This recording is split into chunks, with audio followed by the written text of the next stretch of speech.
There are so many Nintendo classics that I like from the 8-bit era that I made a top 10 list, and I summed them all up and arranged it from 10 to 1, so here they are. Man, the early 90s were all about ninjas. Movies and games were all titled with ninja something in it, and the Blue Shadow title was as generic as they come. But don't get fooled by that. I got this game as a Christmas present back in the days, and with the outstanding 2-player co-op mode, this was some serious ninja action. While some might place this game higher in this list, Super Mario 3 came out at a time when Super Nintendo was announced and the NES was at the end of its lifespan.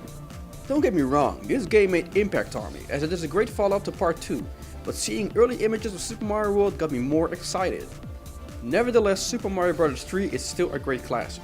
With a 2-player turn mode, this was a game you could both enjoy and still up to this day with its classic playing style, secrets and friendly family character.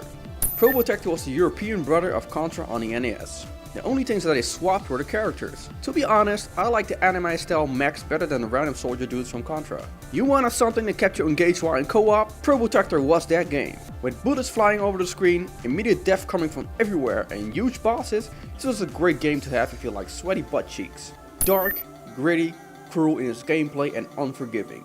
That's Batman for the NES summed up. I like tough games, but Batman comes close to being unplayable and frustrating for the unexperienced gamer. This game was so tough, I can't see how many gamers made it to the end.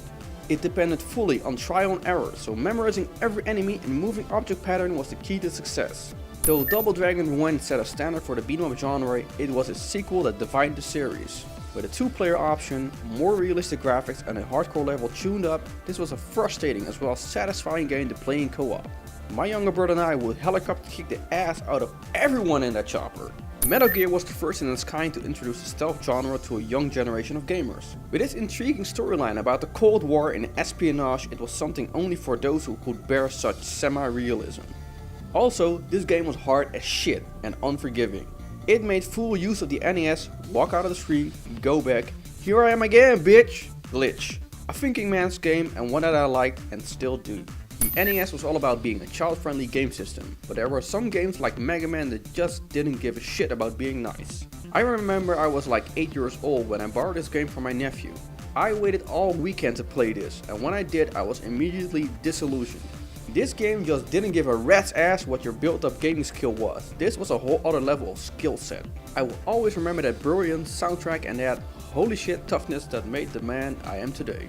This was the second game I got from my dad on our NES, and at the time there was nothing like it when it came to platforming. The graphics were such a leap forward compared to the first Super Mario that I and many other people forgot about that one. The fact that you could choose out of 4 characters that have their own unique playing style and all those hidden secrets made this a must-have for the system back then. Everyone remembers this game for its violent and gory end scene where fake Hitler gets his head blown and splattered across the windshield of his helicopter.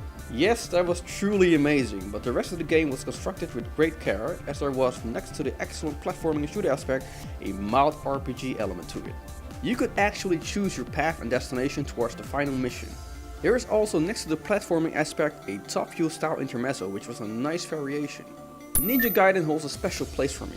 It was one of the games that I bought with my own savings, costing me, calculated towards today's market price, a whopping $80 US. I was 9 years old, so that was a lot of money to me. I went home and going only by its awesome art cover, I hoped that I had my money well spent. Well, Ninja Gaiden set the bar for hardcore gaming for me at a young age. This game was so hard and full of frustration that I felt cheated at first and wanted my money back. But the game had many interesting things going. For instance, the storyline was brutal and full of misery, betrayal and family issues.